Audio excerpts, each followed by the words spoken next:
Hey everybody, welcome to another interview in this series on unraveling. I'm really excited today to share my friend Ben Wills, who appears multiple times in the book. Nobody really appears for super long in the book, but you were definitely a big part of my life at the time, and just I consider you to be one of my favorite people because you're so wise and brilliant and you're so supportive and amazing. So thank you for being here. Well, those things aren't true, but the feeling is mutual. Do you want to take just a minute to share a little bit about what it is that you do? No, No, I mean, do I have to? you don't have to do What do I do? anything. I do like software stuff, um, marketing. I've been doing marketing and SEO stuff since 2001. I've been writing software since early mid 90s. I taught myself HTML by printing out source code. I think I was in middle school, probably like 93, 94. Um, yeah, and then I like went off the nerd track for a few years, for quite a while, and now I'm like deeper into it. So I don't know if that helps anything. I've become quite fascinated by my 3D printer in the last year. That should give people an idea of what's going on this side of it. Awesome. So Ben and I met through a mastermind group, which Seth organized. Seth is also going to be on the interview series. And I remember the first time we sat down, we got coffee and we just went deep so quickly, which was refreshing because I was only just beginning to meet people who were willing to have real conversations. And I have always described you as one of my friends that it doesn't matter what it is we're talking about. Somehow you manage to ask me some stupid small question that just completely unravels everything I think is true about myself and my life. So thank you for that. And also, you suck. You're welcome for stupid questions. They come from a stupid place. But I remember there was a moment that really stood out to me and that I feel like is when our friendship really began to form. And I don't know how much I had posted online. I think only a few posts, but Brett had died and I had posted that I had gone through a loss and I wouldn't be responding to people. And then I think I wrote another small thing or two about grief or loss. And you popped into my Facebook messages a few times, I think, and were like, hey, is everything okay? If you need to talk, like, I'm here.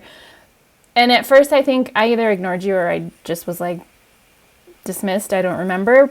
But finally, I was like, all right, like this guy keeps asking me questions, and I didn't think that you really wanted to know because I felt like people acted like they wanted to know, but they also didn't really want to know. Like, people just wanted to know that I was okay and they didn't really want to get into Yeah. it. And so I told you what had happened with Brett, and you replied immediately, but it's like the first paragraph came through on its own. I had this in the book originally, but I edited it because it would have been kind of hard to explain. And the first little paragraph, I can't remember exactly what it said, but it felt like it ended short. And so I was devastated because I was like, see, nobody gets it. Like, nobody is like understands me. And it was so sad. Meanwhile, you're writing this like really long second paragraph that was really amazing. Like, it was really heartfelt, very present.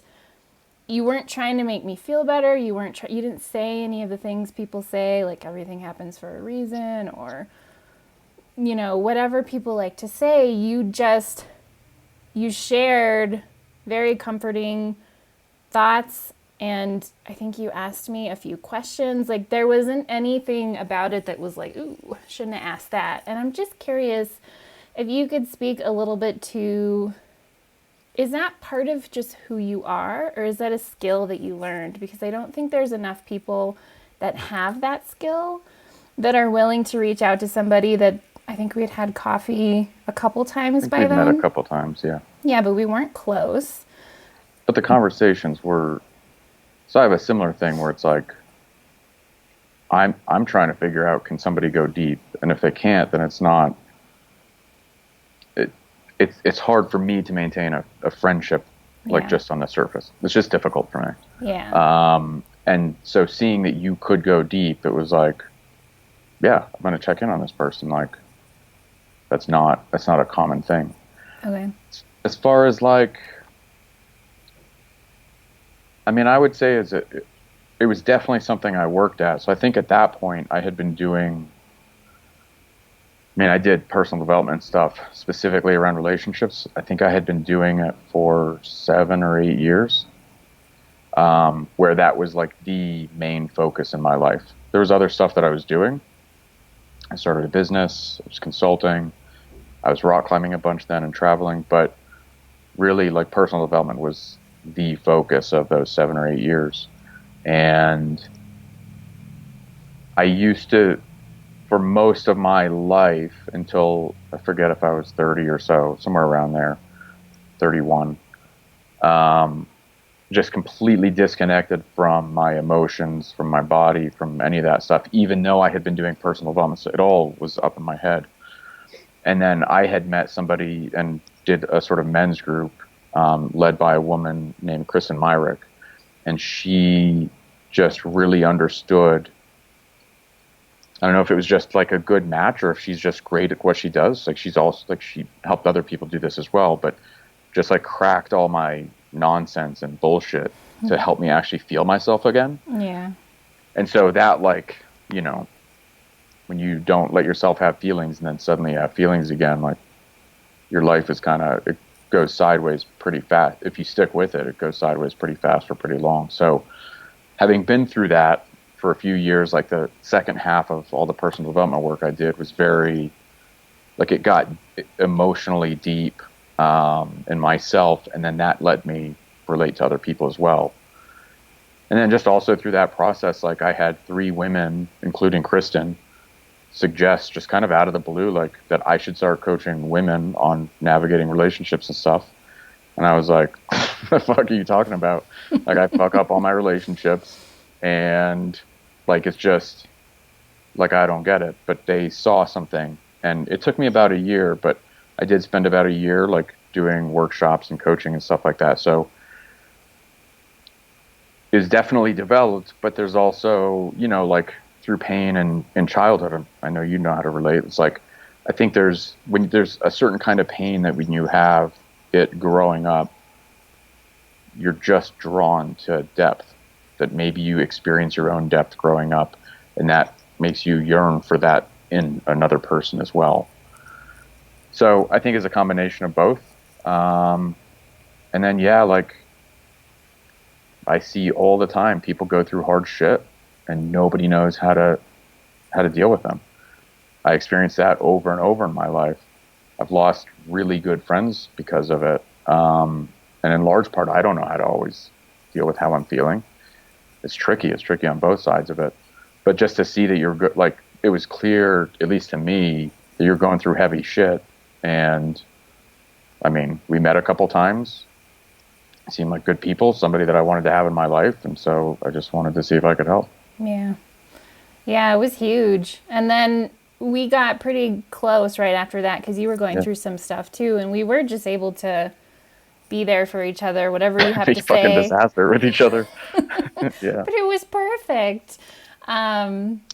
Speaking of feelings, that's something that I talk a lot about in the book, but also in my work, how important it is to be able to feel your feelings all the way through and how gut-wrenching it is. I really didn't think I was going to survive a lot of them. And I love it when you talk about feelings, how you used to joke, I think, that you hurt my feeling if someone would tease you. Yeah, the way that I would flirt with somebody, yeah. Yeah. But talking about what it's like as somebody who was really walled off from your feelings to start exploring them, like a little bit more about, because people are so afraid to do that work and what they'll find and how it's going to feel. And then you got all the suppressed stuff in there that's going to come up. Like what that process was like for you and just any advice you would give people who are really afraid to delve into. Yeah. So when I was in that men's group with Kristen, that wasn't the first time I'd been exposed to the idea of feelings and feeling your feelings. I'd been in lots of other workshops and groups and it was always really confusing to me because people are like, check in with yourself and have this memory and see what comes up. And I'm like, I got nothing. Like, there's just nothing there. And people are having like these crazy experiences. And I'm like, those people are weird. And like, I was starting to think that I was getting a handle on it because I could notice sensations in my body, but I had but they were, and I don't know if it was because of the groups that I was in.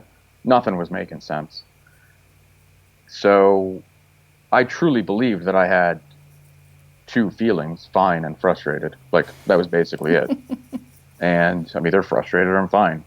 Like, there's nothing else there. Yeah. So I didn't feel, I was ignorant enough that I didn't have fear going into my feelings. But then I'm also obsessive enough that once I see like there's a place I need to go, like I just go all the way into it. So when it happened, it was all really fast, and I wasn't scared to go into it. But at the same time, like, it was a solid 18 months where, like, I just couldn't feel the ground beneath. Like, every day was hard. It was just hard. Yeah. And yeah, I had people around me, and I had done enough work to know that if it's that hard, like, there's no choice.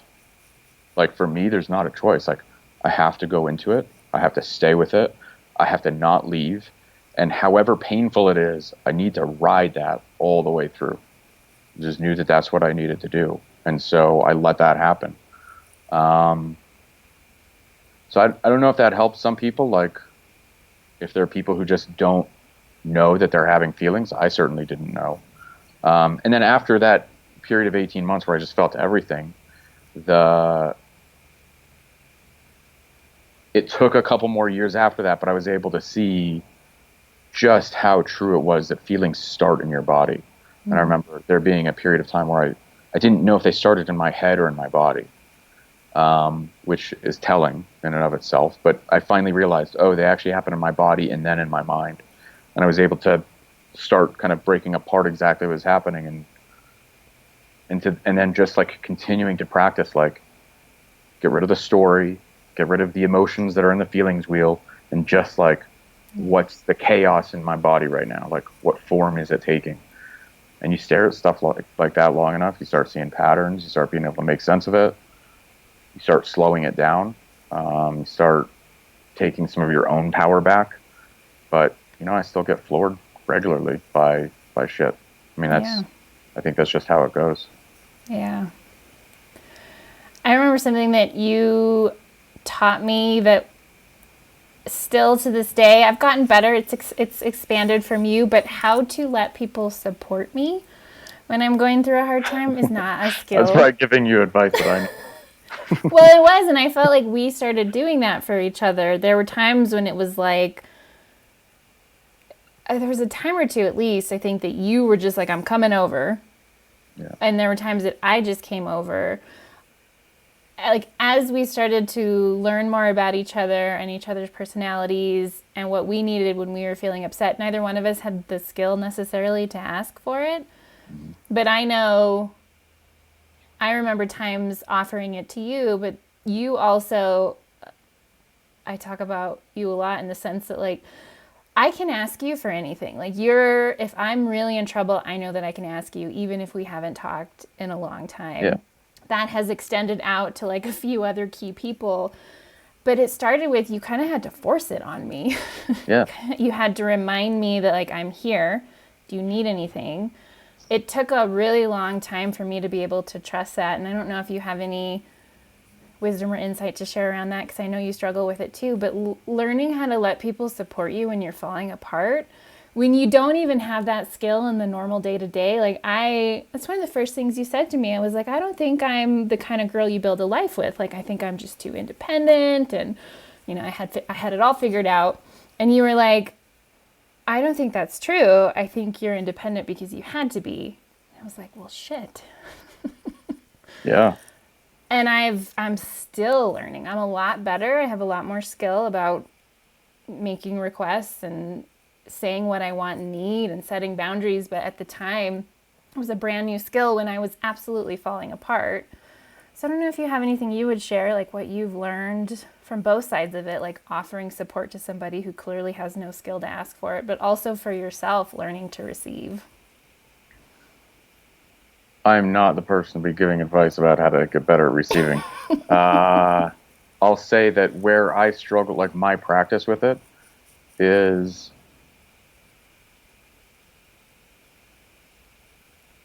So it's the difficulty, at least for me, was I didn't know what I wanted, and I didn't know that I wanted stuff. So that was an important piece for me, is like, what do I want? And there were some big decisions that I made in my life, like when I started like really getting into software stuff a few years ago, where I asked myself that and I didn't know. And I asked myself that question for a couple months, and I was like, well, the only thing that kind of seems interesting is this. And I was like, you know what? Like if I did that, if I figured that out, that would actually be kind of cool. And there's just nothing else I wanted to do. So I said, okay, if there's a little bit there, I'll take that and I'll run as fast as I can at that thing. Um, so figuring out what I want is important. And then the next is just asking for it. And it's almost like if you're going to jump out of a plane with a parachute. I mean, I've never done it. I've done rock climbing. Like there are moments where it's just like, you just got to shut your brain up and you just got to get the words out of your mouth. Yeah. You got to just jump off the cliff and just be like, I want you to hold me right now. And you just got to feel all the fear in your body, let yourself lose your shit, and then just see what happens. Making those requests has also been important, like figuring out how to get better at it. It's one thing to say, I just want you to hold me right now. It's another thing to say, I'm scared of shit right now. Yeah. I'm kind of losing it. And will you hold me? Because that will help. Like, it's a different, how it's framed is different. Yeah. So all of that stuff. And then on the other side of it, you know, like, I think for people who want to get through to somebody where that person has a difficulty receiving, like you did, and you know, I've got other people close to me that struggle with that as well. If you want to be the person to sort of like crack that open a bit, one, you got to be 100% trustworthy, like zero space to fuck. Like your inability to receive, or anyone's inability to receive, is completely rooted in fear and trauma. And it takes different shapes for everyone, and the story and the circumstances are different for everyone. But like, to not be able to ask for help, there's something tender and scary in that. So you don't get to mess with that. So if you're going to take that on and like start helping somebody crack that open a bit, like you have zero room to fuck up. Two, like those walls that people have are so well developed. Like you spend your life developing them, that the first answer that you get back of like, do you want me to help with this? No. You got to ask it again in another way. And then you got to ask it again in another way. And basically my rule is like, I'll keep asking in different ways until you get annoyed with me. Once you're annoyed, now we're just making the trauma worse. I give the person space. Yeah. But I mean, sometimes it takes 3, 4, 5 tries. Sometimes you ask, wait 10 minutes, ask again, like give the person some space. Like, so I think those are the two things, is like, you don't get to fuck it up. And, you know, like you can't take it personally when the person says no, but you got to be persistent and kind of read where they are. It's like, where is their no coming from? Do they really not want your help? Like, really, do they not want your help? Or do they think that they don't want your help? And you just got to like calibrate to that. I don't know how to explain that. Yeah.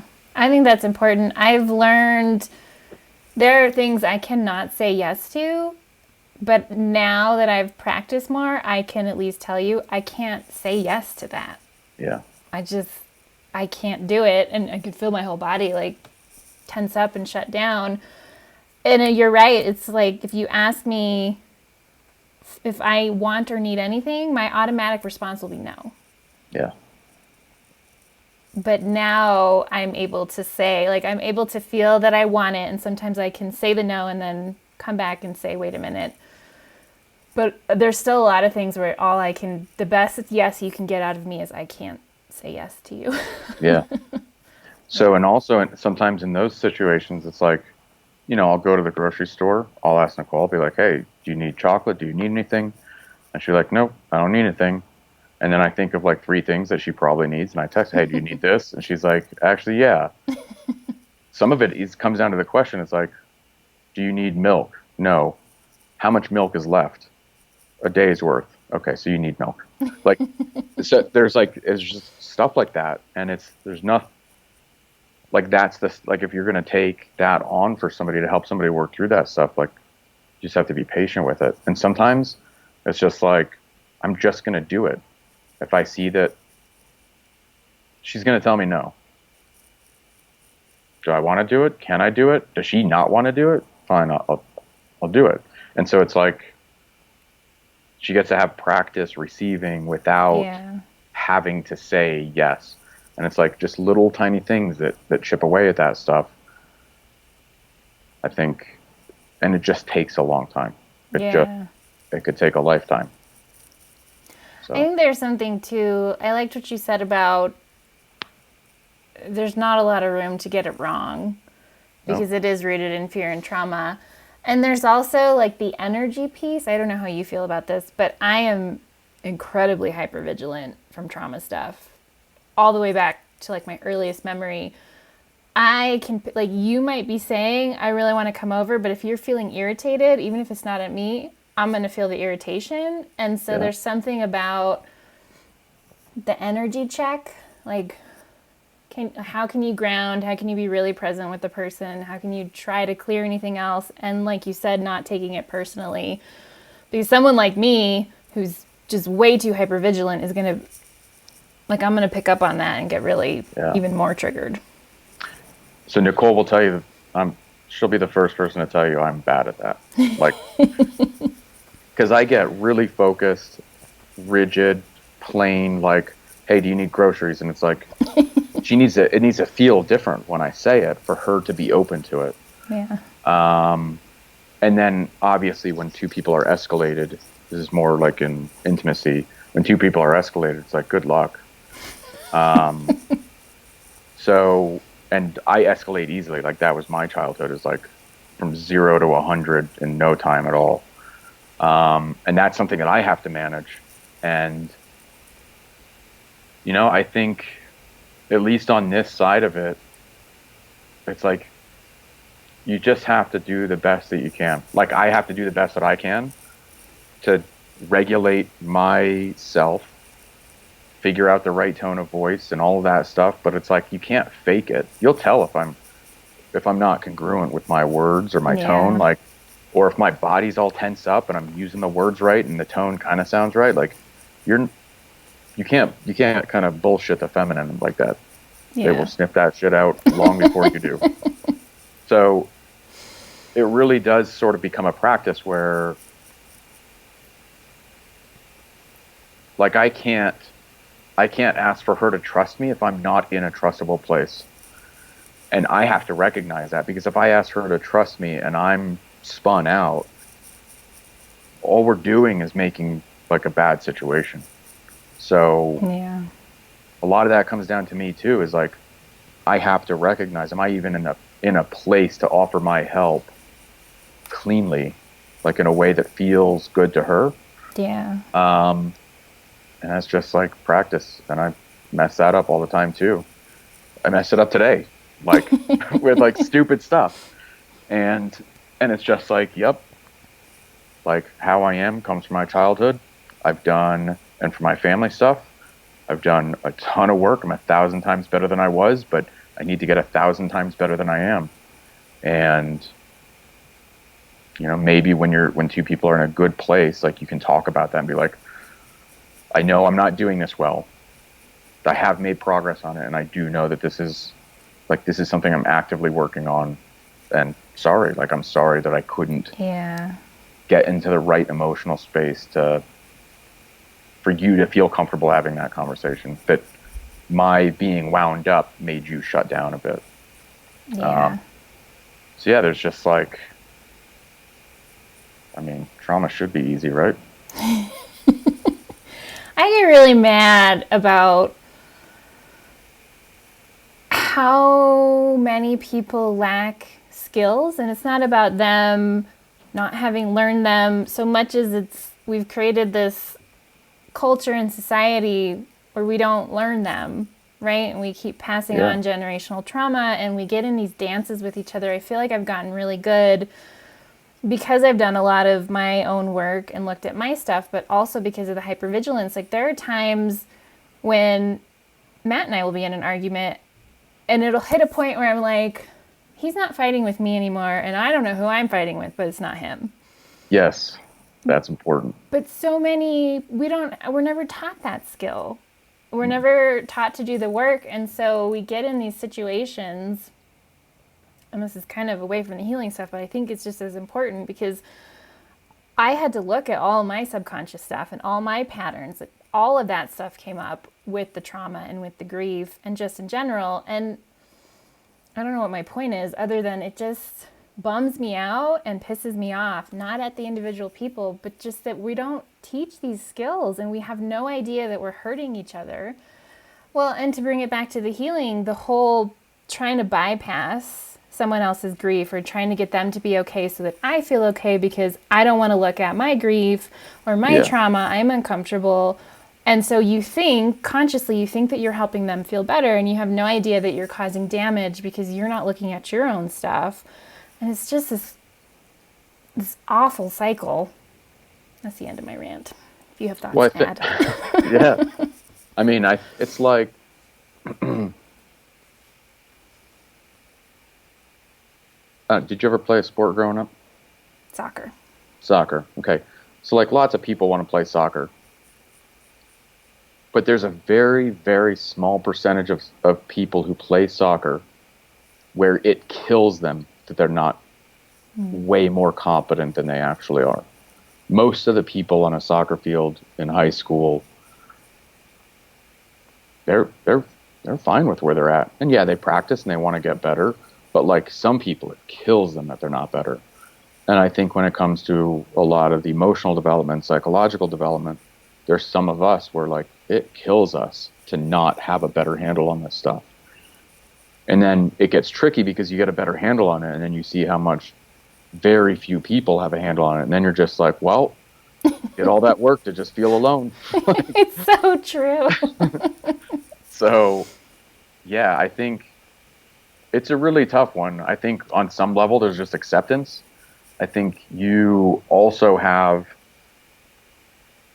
it's like in a similar sense, like I'm fine being on the soccer field accepting how things are, and you're looking at the soccer field and you're being like, no, everyone can get better. And that's what you're trying to do is like, hey, let's all get better. And I'm like, I'm going to go sit in my office. So, but yeah, there's a weird sort of, I don't know if paradox is the right word for it, but it's like I know when I started, I felt like everyone got shit that I saw how much I didn't get it. Mm-hmm. And I started doing some work, and at some point far into it, I was like, oh, like I think, like it's weird, like that's flipped. Like I'm just seeing how most people don't. They just haven't done this work. They don't have the same pain to drive them to figure this out that I do and that my closest friends do. But there is this sort of like fallow period in the middle where you're just alone because all the people that you've known your whole life, most of them, the vast majority can't meet you. But you still haven't met the people that can meet you yet. And there's a period it's almost like you just got to stick it out, like Dark Night of the Soul stuff. And then the other thing is like, I've had that happen, at least 2, maybe 3 times in my life where it's like time to uproot everything, do the next stage of it. And a lot of your friendships fall to the wayside. Yeah. Just like another layer of separation until you meet people who are sort of in the same place that you are. It's tough. It's really tough. It's so true and so tough. I feel like when you're on a path of growth, like you want to keep growing and you're like you and I, and you just can't freaking stop yourself. It's like you're always kind of passing through. Yeah. Unless people are also on a growth path. And I think you were one of the first people. I was going through, I think my guiding word for the year that I met you was truth. And I wouldn't have called myself a liar before, but I certainly wasn't being very transparent and vulnerable in my life. And so had that not been my focus that year, because we met, I think, late summer or early fall. So I had been getting better at practicing, like, I'm just going to show up fully and as truthfully as I can. Like, I would have missed an opportunity to have an amazing friendship with you if I hadn't been in a place where I was willing to put myself out there and have you be like, this chick is weird. Of course, I had walls up that I didn't know were there, which you're really great at poking holes in. That's part of why I love and hate you. Yeah. But it's so scary for people. They don't want to go through that isolating period and they don't want to feel rejected. But I feel like the more I do it, the happier I am that like fewer and fewer people resonate with me. It's like I'm in the middle of nowhere, for one, happy to have not made, I've made a couple of friends, but I don't see them a lot. Like, I'm so happy to be out here alone because I don't want to do small talk. I don't want to I miss friends from Boulder, but I don't miss like the gatherings or the potlucks. I don't miss the things. It's like, all I want is to just like feed on the deeper stuff and do my work and have real conversations. So you're right. It's like, there's that scary upfront, you got to be willing to lose it all and be alone in it and not understand anymore what all the people are doing that you used to be able to do too. And then be willing to show up and just be like, here I am, all weird and broken and stuff. Like, nice to meet you. Yeah. Well, and you brought up a good point earlier too. It's like, your capacity for honesty is limited by your self-awareness, I think is how I would say that. Yeah. So it's like, there are a lot of people, including myself, every day I have to check myself on this, where it's like, okay, I think I'm being 100% honest, but am I missing something? Am I not aware of something that if I was aware of it, I would be able to be more honest? Yeah. And so, yeah, like that's also another one when you meet someone who's like, yeah, I'm being honest and truthful. And you're like, missing a lot too. You're not lying. You're not getting everything. Blind spots. Yeah. And yeah, like, I think you and I are a bit lucky because we're introverts. So it's like, we can be in the middle of nowhere. I mean, I'd be happy and snowed in the mountains in a small cabin with an internet connection and chopping firewood whatever. Like, that'd be my bliss. Not have to see anyone for a few years. That would be great. So yeah, we feel a little bit less of that tension. Like, I think if we were more extroverted, it would be a little bit harder. I don't exactly know how to relate to that when other people, when that loneliness feels like there's more despair in it. Yeah. But it does, like, I can totally see how that would happen too. Yeah. Can we talk a little bit about Ontelo? If you want. Because I remember that, and I want you to share the experience, but I remember was that right after? It was right when Brett died, and you were going through your stuff, right? That you were like... So I had started it. I had made the decision that I was going to pursue it, I think 2 or 3 months before Brett died. Okay. But I remember being so, I don't even know what the right word is. It's like a mixture of inspired, perplexed, watching you just commit to it so fully. Like, you gave everything to it. I mean, I don't think you really left the house, right? Yeah, for like a year and a half or two. Yeah, you sat in that chair and you poured yourself into it, and you would drive yourself crazy sometimes because you were teaching yourself code that you didn't know, right? It was like a bunch of new languages you had to learn. Yeah, it was like, I don't know, like, you want to be an entrepreneur, you're a consultant, and then now it's like, okay, the next day you're asked to run like a $50 million a year company. It's like, you're not prepared for it in so many ways that you don't even understand. Yeah. So every day felt like I was literally years and years, like 5 to 10 years behind where I needed to be. Yeah. And I had no idea what you were talking about for a good period of the time. And I saw you a lot then, and you would tell me about it, and you'd have your whiteboard with all the numbers. I had no idea what you were talking about.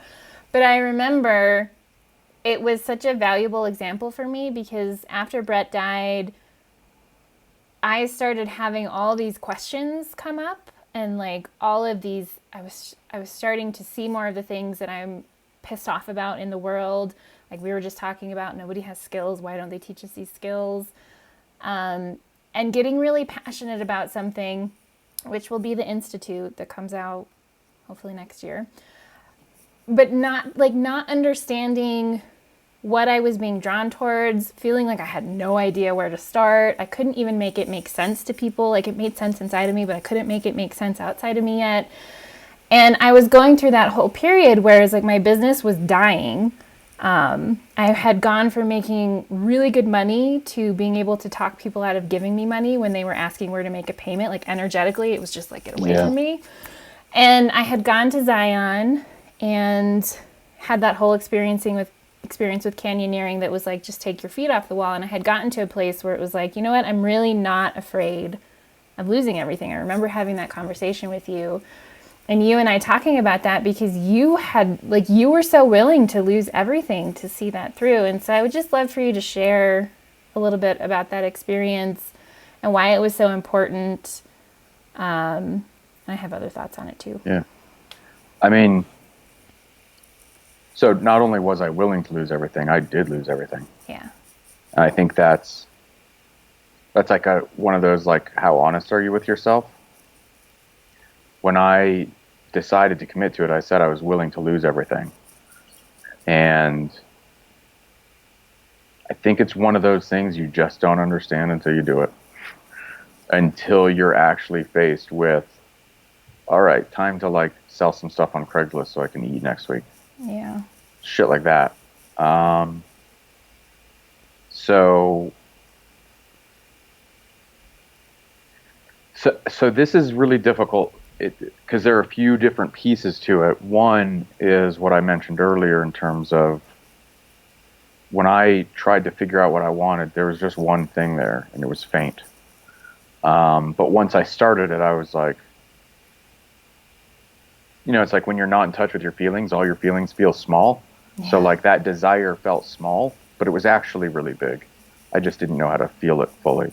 So once I got into it, it was maybe 2 months where I was all in, like completely.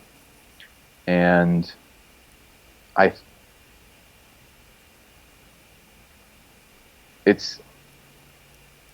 do think that an important piece of it is you have to decide that nothing else matters. And I think we make that decision a few times. Well, we have the opportunity to make that decision a few times in our lives.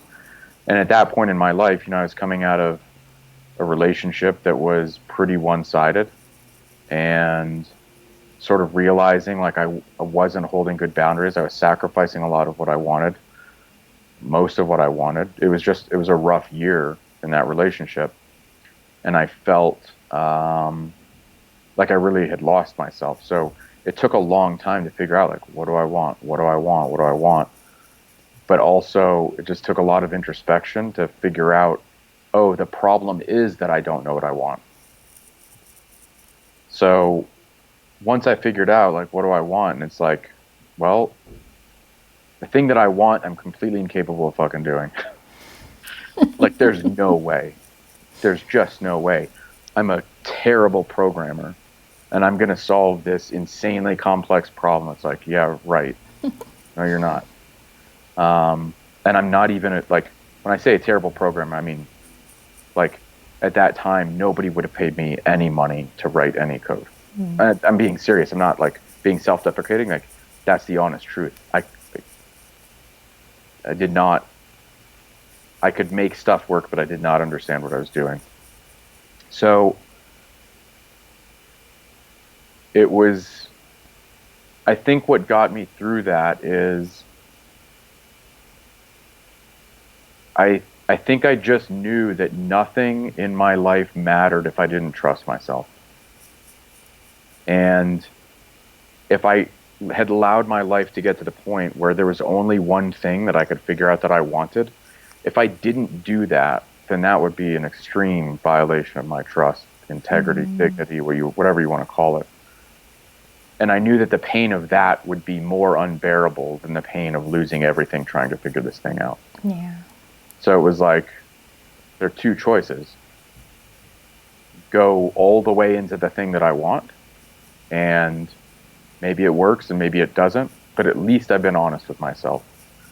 Or I ignore myself again, and I do the thing that makes sense to me and everyone else, and I get to live with whatever that is. I don't know if it's regret, if it's mistrust, I don't know what you call that. Yeah. But I knew that would be unbearable. I knew that I could lose everything. I knew that I'd be fine if I lost everything. I don't need a lot to live. I can just give me a backpack and a laptop and I'm fine. I'll figure it out from there. So I knew that I was willing to lose everything, and that if I didn't choose to do that, it would be hell, I think, in the most sincere sense of the word. Yeah. And once I got clear on that, I was like, there's just not a choice to make. There's just one thing to do. And so that sort of started all of it. And so that's why, when that's the thing you're working on, I'm like, why would you leave the house? You're going to waste a day. Yeah, that's true. Really? So, that's why I came out here, right? I don't have appointments and friend dates and nothing to do but work. So, and I think there's definitely an obsessive piece about that. Like, so this is where it gets difficult. I don't know that that's advice that's useful for other people. You'll have to decide that, because there are some pieces in there. So, I mean, you know this. A year and a half ago, I was diagnosed in the autism spectrum with Asperger's. One of the traits of that is an ability to essentially become obsessed with things in that sort of way. So I just want to caution like that part of the story, because that might not actually be good advice. That is what I did. And so other people will have to sort of separate out for themselves whether to hear that story and take it in as advice or take it in as an option. Yeah. I always say too, when I share, because there was a lot of times I ran out of money. It's amazing I never lost wherever my house was at the time. Yeah. But I always say, take that in, take the inspiration. Like, what does it mean for you? What does it make you want to do? What do you feel compelled to do, while considering how do you need to take care of your life? Because I don't have mouths to feed. I have cats, but cats are easy to take with you. I always felt like I'll figure it out, because it's just me, right? I don't have kids. So I understand exactly what you're saying. Like, there's all these different circumstances, it's different contexts. So take what you feel from that, what you're inspired by, what it catalyzes for you, and consider how do you take care of your own life. Yeah. And I'm not, like, at that point I was single. I'm not single now. I don't know that I could make that same decision, because there are concerns beyond me that I have. Like, the situation is not so simple. I mean, even just my day-to-day life, I just have more stuff to do, because I also really care about my relationship, and I don't want to lose that. So yeah, there is like some juggling that has to be done. But I think like that juggling, I don't know, because I'm not married and I don't have kids. I would imagine a lot of that juggling isn't as hard as people think. Yeah. Like, if there's some things that take a lot of your time, there are other people in the world who have been in much more difficult situations that have done bigger things than you're trying to do. Like, that's a good way that I humble myself whenever I'm like, man, my life is crazy. And it's like, I got to think about a couple people, and I'm like, all right, I'm overwhelmed. My life isn't inherently crazy. Like, I'm just overwhelmed right now. I'm like growing the overwhelm muscle. Like, that's what we're doing. We're learning how to get the capacity up. But like, you also have to push yourself for that. Like, there are people with 3, 4, 5 kids that manage to write a couple books a year. It's like, they make the time and they've got a job. So yeah, there is like I like what you said earlier. It's like, I will figure it out. Yeah, and I think what you modeled for me that was really helpful, because soon after I was in a similar place, was, and this was well before you introduced the Bible of my life, The Last Word on Power. But it was that idea of dying before going into battle, right? I took a real look at, okay, I run out of money, I lose my apartment. Where do I go? There was a lot of places I could have gone. Yeah. There was people that would have taken in my cats if the cats couldn't have gone. Like, I could have figured it out. And even out here, I think about that because I have Matt now, and my uncle was in and out at times. But for the most part, I'm out here alone. Yeah. And there's been several times where I'll think about, like, oh my God, what am I doing? How crazy is it? Like, what if this happened? And it's just like, I'll figure it out. You figure it out. Yeah. But it was coming, like, I was really able to come to peace with the absolute worst that I thought could happen. And once I did that, it was like, that's not so bad. Yeah. I mean, even the bankruptcy, I resisted for a really long time. And dealing with all the hard parts of really seeing it through, like for me, it was really important to see it through. Again, I didn't have mouths to feed, like little human mouths. I wasn't in a relationship at the time. But I remember when I finally ran out of money, I don't know how much of the book you've read, but I ran out of money in the middle of Iowa on the way to Canada with Skip.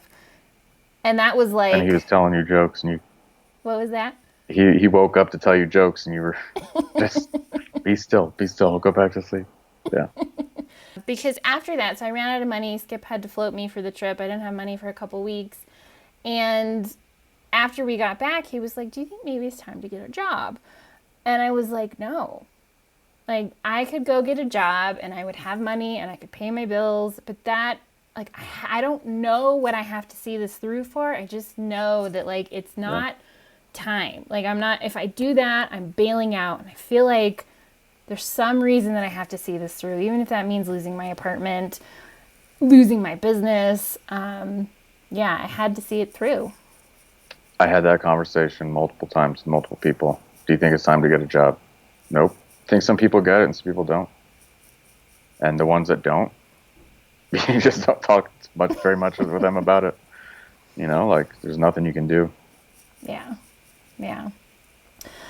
I want to talk a little bit about the Power Book.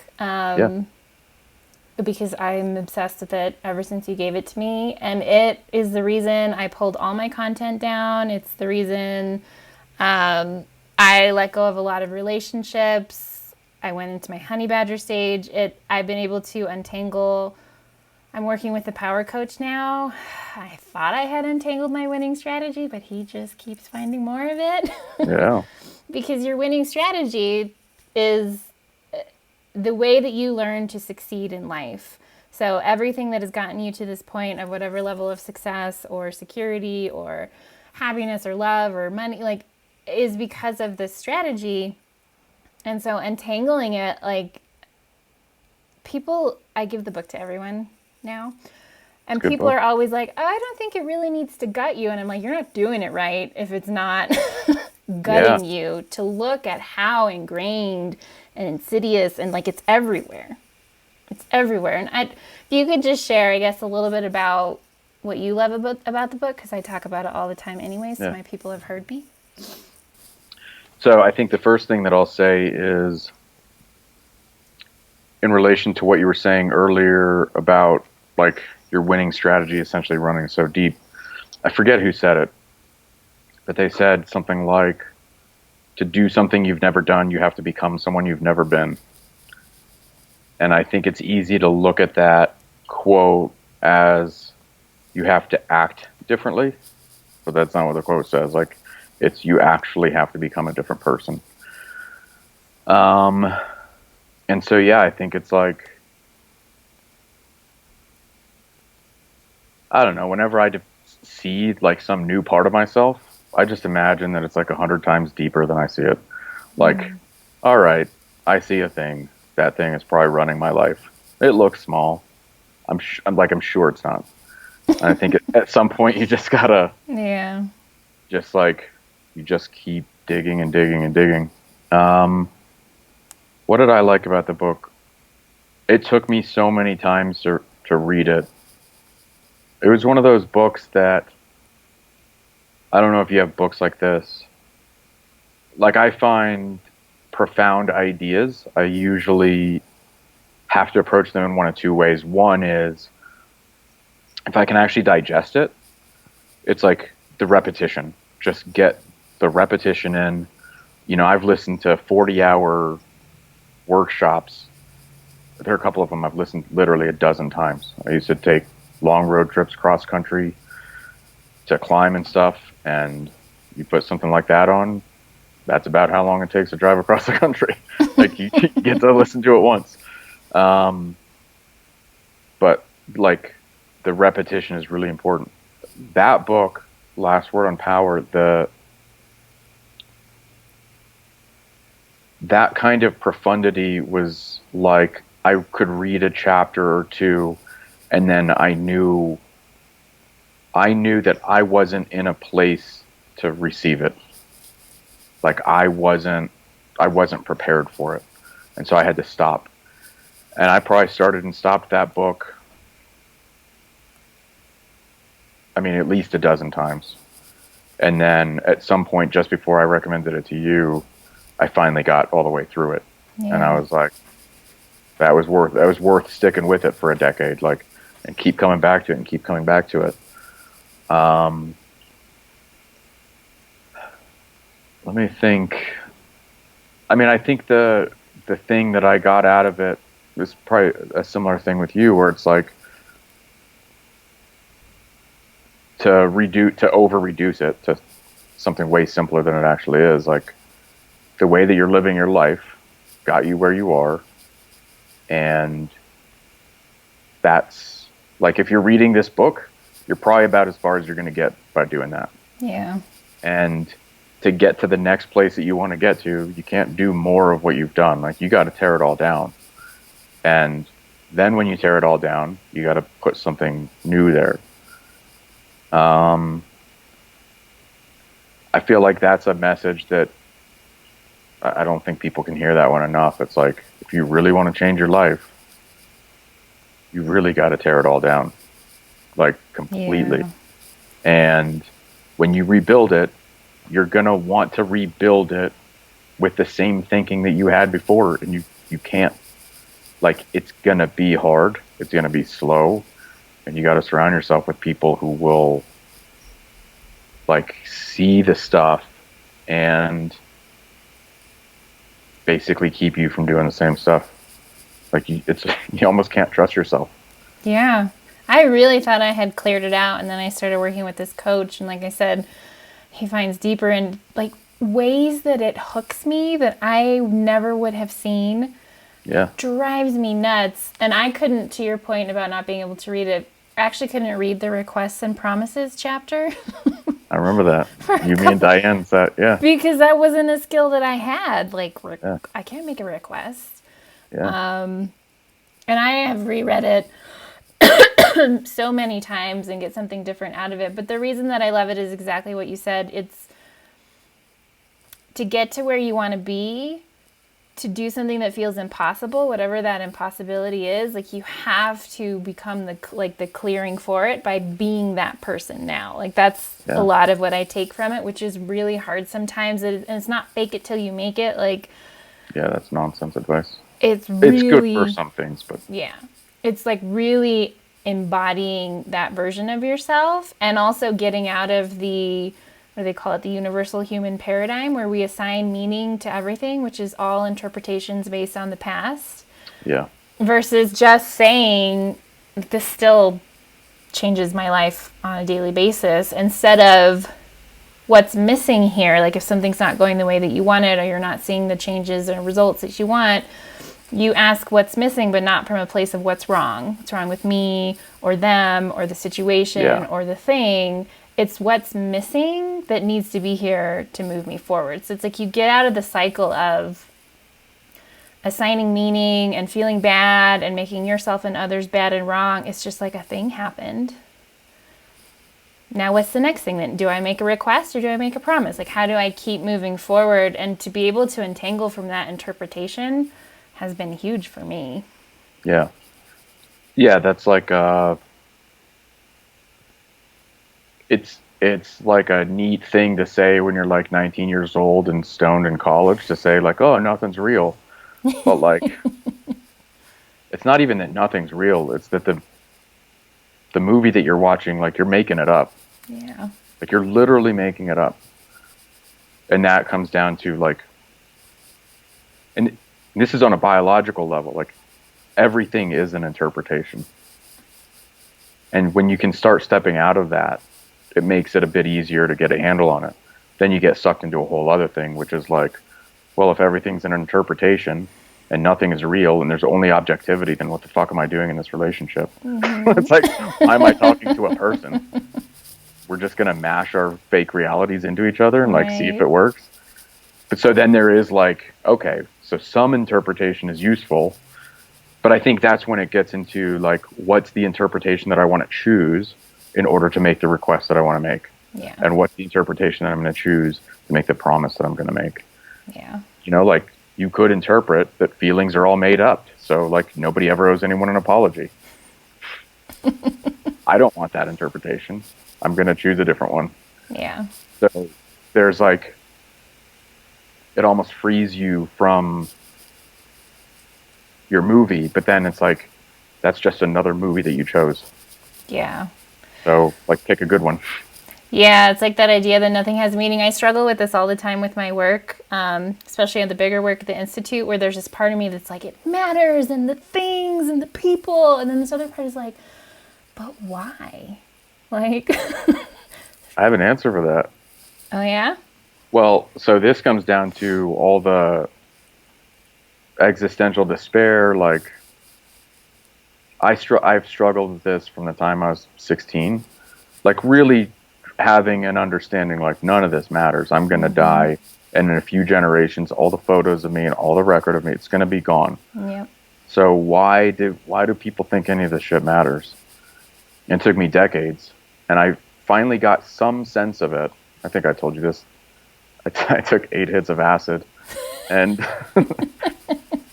after basically being sober for, I mean, I hadn't done anything like that in a decade. Yeah. But like, I was really struggling with the question. I was like, let's go there and see what happens. And I think there is like a simultaneous recognition. This is where I think like a lot of the masculine and feminine comes into play. Like, from the masculine perspective, there's only objectivity and there is no meaning. And in the feminine perspective, like, it's all meaning and there is no objectivity. Like, the subjective feminine, like that. Like, what do you mean objective? Like, it doesn't compute, just like for the masculine. So there's a way to bring those two things together, and sort of what I came out of that time with. And I forget this often. Like, I have to keep reminding myself, because it's easy to get swept up on either side. Like, but it's almost like nothing matters, but I'm not going to kill myself. That's like, was it Sartre said that the only philosophical question is whether or not to kill yourself? It's like, okay, well, I'm not going to kill myself, so I'm going to do something. And then that's where sort of like that feminine side comes in. And like, what I got out of that acid trip was like, if you're going to do something, then you might as well do it with love. Yeah. Like, you can do stuff and you can hurt people. You can do stuff and hurt yourself. It probably doesn't feel good. But like, to do something lovingly, like, even if doing it lovingly is you like sitting alone in a cabin in the middle of nowhere, like, what's the thing that you want to do? Like, do it lovingly. And I'm horrible at this. Like, this is not like, oh, I've figured something out. No, I haven't figured shit out. But that seems to quiet that nothing matters and everything matters. Like, it seems to quiet that. It's like, okay, nothing matters. I'm not going to kill myself. I'm going to do something. I might as well do it lovingly. Yeah. Because anything else just kind of doesn't feel good. So, and sometimes loving is being angry. Sometimes loving is crying. Sometimes loving is, you know, your art completely alone in a way that nobody's ever going to see it. So I don't know. It seems like there is something where bringing those two things together simultaneously is important. Yeah. Because they're both true, but they're both they both completely contradict each other. Yeah. Yeah, I think I had a moment like that because I was suicidal when I was 12, 13, and tried to kill myself. Did a very poor job of it. Just took a bunch of random Is that a pills. practice? Didn't, like, I remember blacking out. So I was outside on the trampoline. Then I was in my bedroom. And it was after that that I've been thinking a lot about that moment, like trying to remember it more clearly. Because I don't know that I could explain to you exactly how it happened. But I know in that moment when I woke back up, I made the choice to stay. It was like, all Yeah. right, I'm going to see this through until it kills me on its own. And that choice has been really powerful for me because I still struggle with depression. Like the last time I saw you, I was talking about I got real dark and twisty and had a lot of Yeah. suicidal ideation, but it was like I wasn't going to do anything I because know I exactly what that's like. have made the choice to be here. And so it's very similar that I do get very existential and I'm like, but does it matter? Why does it matter? And then I'm like, you know what? It's really none of my business. Like I'm here. I'm going to see it through. This is where my heart is right now. Like I'm just going to give everything to it because that's what I want to do right now. And I want to be in the mountains and doing all the mountainy things. And so I totally get that. I think that's a good way to frame it. Yeah, and I think too, like sometimes if it's when I feel stuck in like indifference or ambivalence, it does help me also to remember, like if you look at the vastness of the universe, we know of no other life that exists. The odds are good that there is life, but forgetting that whole conversation, like it's pretty lucky. Like I'm not a rock, not that I know of. Like there's some luck, and so to be alive, it's like, all right, like this is the hand that you got, and so you got dealt the hand to like be alive, and then the cards flipped, and what else you got was like some rough childhood shit, and you're trying to work through it, and it's like you can end the game whenever you want. That is always the choice. But if you're not going to, like, also recognize, like, you kind of won the lottery a little bit. Even if it's not the way that you wanted to win the lottery or the lottery that you wanted to win, like, and other people maybe won it better than you did, but, like, you still won it, and, like, play out the hand. Just, like, see where it goes. You just see motivational posters with your face. You're not a rock. Yeah. You won a different lottery. Well, I mean, we're all just like carbon, biochemical little meat sacks floating around in space on this big rock that pulls us in because of gravity. It's all just like physics and chemistry. But we happen to get like the kind that makes us aware of ourselves.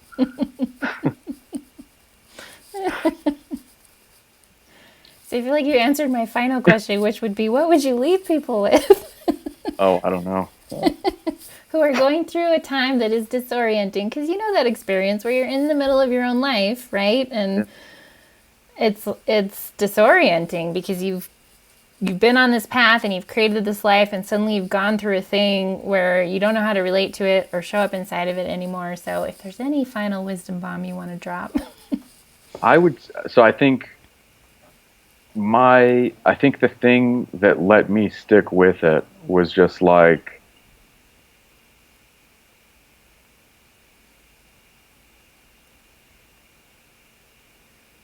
it's almost like if you're feeling the pain, if you have the despair, you really care. Like people who don't live with the same despair about life and living it well, that's not important to them. They have despair about other stuff, and that's fine. But like if this is your despair, like go deep into it. Like you really care. Like you're one of those people on the soccer field that it kills you to not be better. Like that's the despair that you have. So it's like, all right, you're in a rough time. Like do this rough time really fucking well. Like go deep into it. And not deep like fuck your life up intentionally, but like deep in the sense of feel everything and make decisions, choose interpretations, look at it from the deepest possible place that you can.